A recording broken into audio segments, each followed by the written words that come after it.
Hi, in this lecture we'll talk in greater detail about DNA structure, about the arrangement of DNA into a double helix, the organization of DNA into chromosomes, and the way that genes are arranged on chromosomes.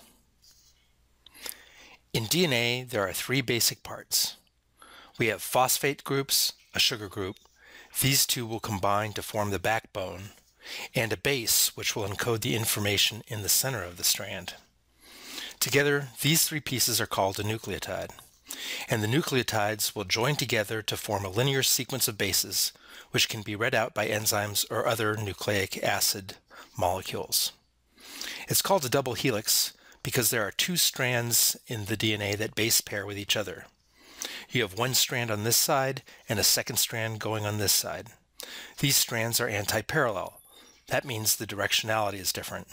You have a 5' end running to a 3' end for one strand, anti-parallel with a 5' end running to a 3' end over here, with the base pairs in the center pairing with their partners. I don't want to give the impression that this is a linear configuration. Again, it's called a double helix. And here we can see a right-handed helix with the axis of the double helix running up and down, and the bases interacting with each other in the center of that configuration.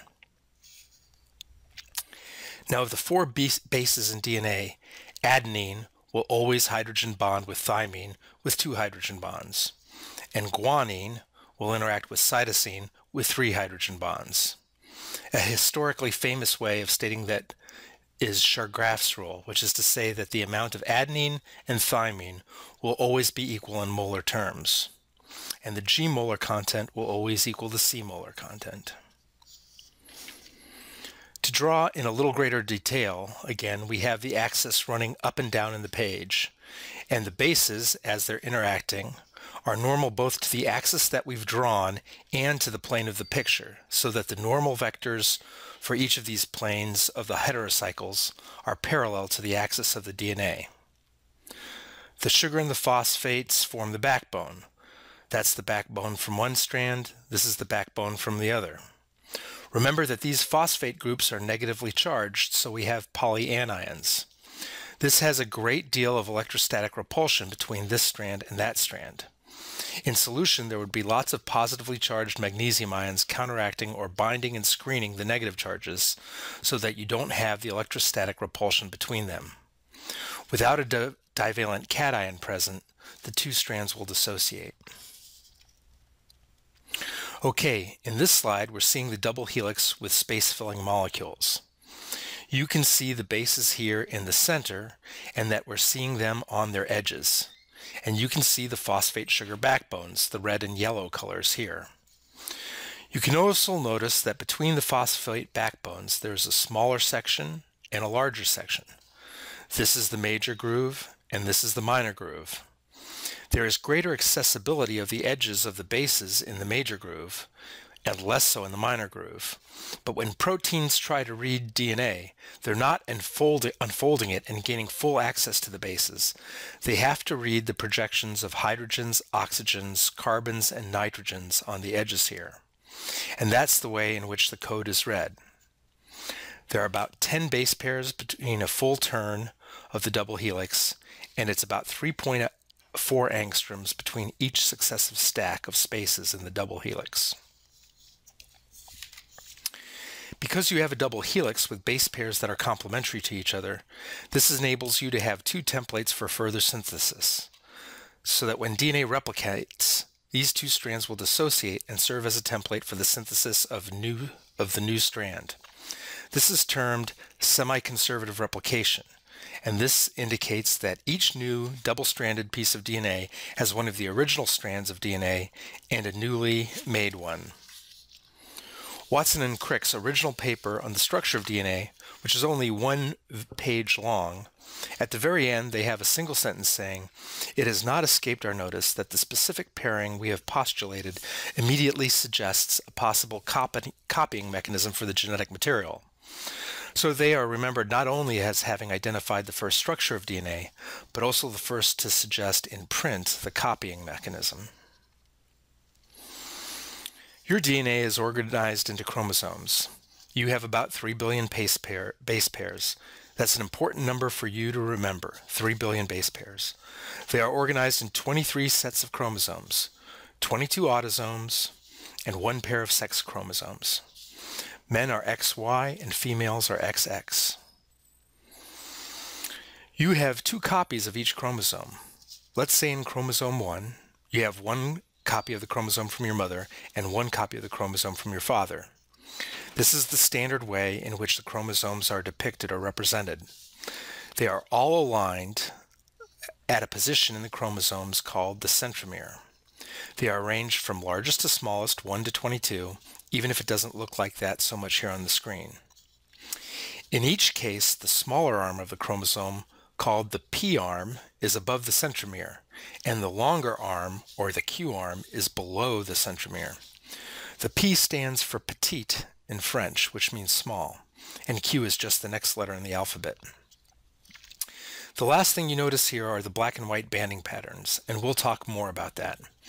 However, this is what is actually visualized under a light microscope when the DNA is in a metaphase preparation and has been stained with a fluorescent dye.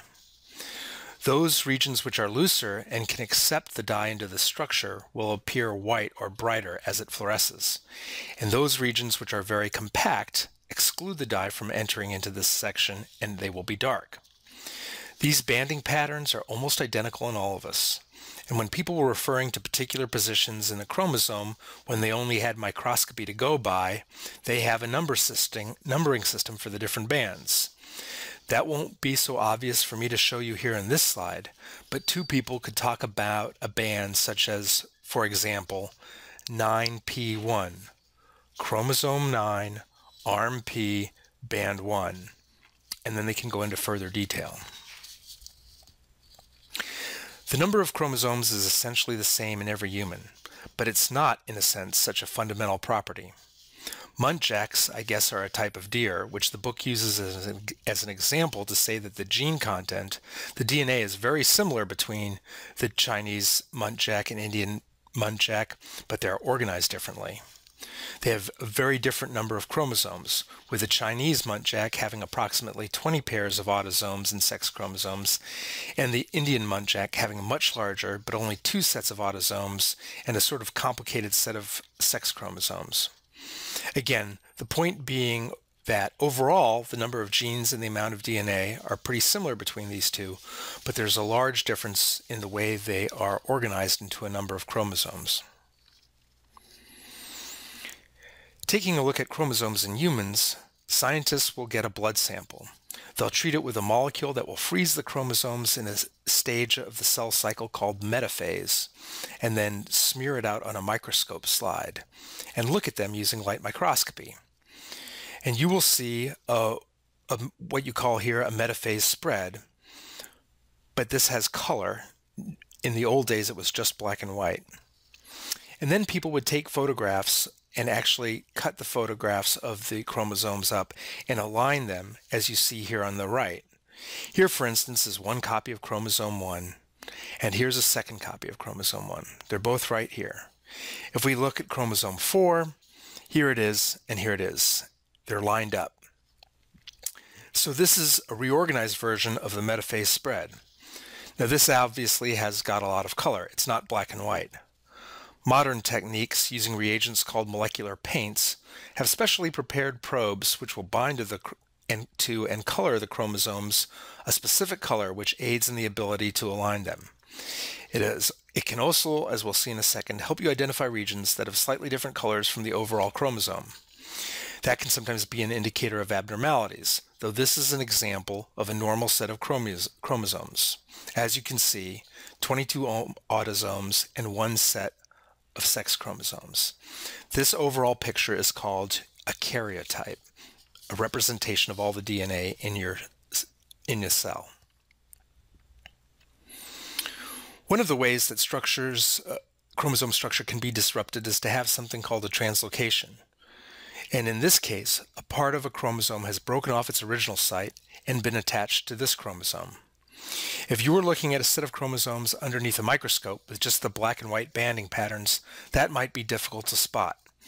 But with molecular paints, you can see the purple and blue regions very clearly.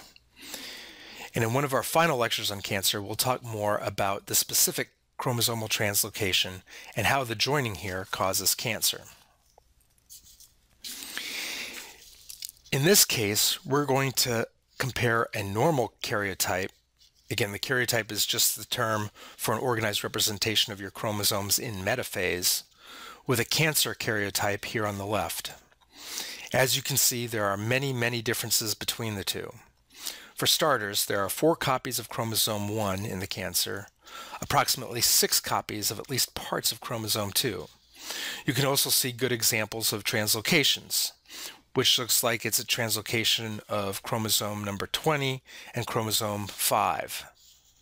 So when cancers occur, DNA not only has individual mutations, but also the gross structure of chromosomes is massively dysregulated. Chromosomes contain a string of genes. The number of genes you have is roughly 20,000 to 25,000. We don't have a final answer yet. These genes are organized in a linear format along the DNA double helix. Each one of these genes will eventually produce a protein. In some cases, there will be many different varieties of protein A, but for now we'll just keep it simple and we'll talk about one gene, one protein.